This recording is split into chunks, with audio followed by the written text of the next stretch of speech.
Big boss विजेता सूरज चव्हाणच्या घराचं काम चालू.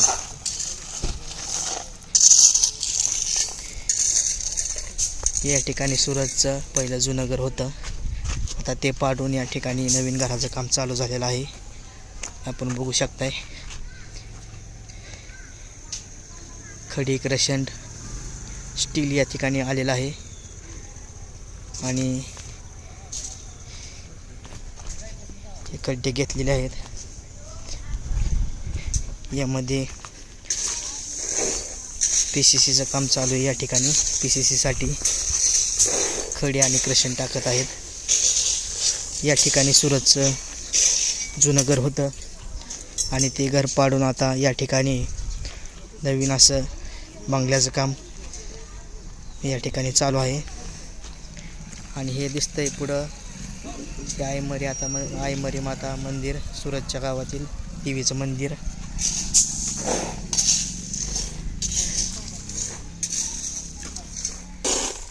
किती खोल्यांचा बंगला आहे? खोल्यांचा सांगता नाही येणार, हां, पण खाली 1200 स्क्वेअर फूट आणि वर 800 स्क्वेअर फूट. होय का? कधीपासून काम चालू झालंय? काम आजपासून झालं. होय. तुम्ही कुठल्या गावचे? घराचं काम करताना काय आनंद वाटते? आनंद वाटते का सूरजच्या घराचं काम करताना? हो, आनंद वाटतोय. आम्ही इतक्या जवळ असून सुद्धा कधी पाहिलं नाही, सकाळीच बघितलं. होय. हो,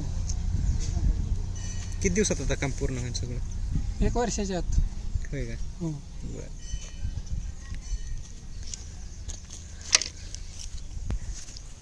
सूरजबद्दल काय सांगचाल तुम्ही? लहानपणी त्याचे आई वडील म्हणजे मयत झाल्यानंतर ह्या मंदिरामध्येच तो नारळ नैवेद्य खाऊन त्याचा उदरनिर्वाह करत होता. नंतर ते शेतातली कामं अशी करत करत पुढं तो रील्स बनवायला लागला आणि त्याच्यातनं आता पुढे उचलला गेला.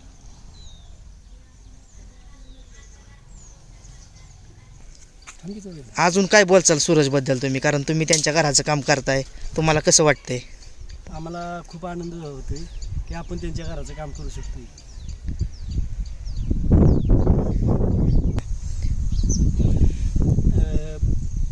त्याचे आई वडील वारलेले, अतिसामान्य परिस्थितीनं त्याच्या कष्टाचं फळ मिळलं. त्याला कष्ट केलं, त्याचे फळ मिळलं, त्याच्यातनं ते वर आलेले.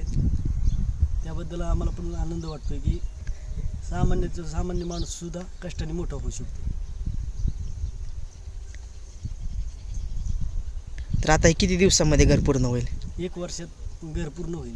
होय का? तुम्हाला आनंद होत असेल की आपल्याला सूरजच्या घराचं? आनंद होतो आम्हाला की आम्ही त्यांच्या घराच्या कामाला आमचा हात लागला. बरोबर आहे. त्याबद्दल आम्हाला खूप आनंद होतो. ठीक आहे. अशा प्रकारे ज्या त्या घराचं काम करतात मजूर, त्यांच्या पण भावनेतून म्हणतात की आम्हाला आनंद होत आहे की सूरजच्या घराचं काम करण्याचं भाग्य आम्हाला मिळालं. तर असू द्या, या ठिकाणी त्याच्या घराचं काम चालू आहे आणि 1 वर्षाच्या आत हे काम पूर्ण होणार आहे.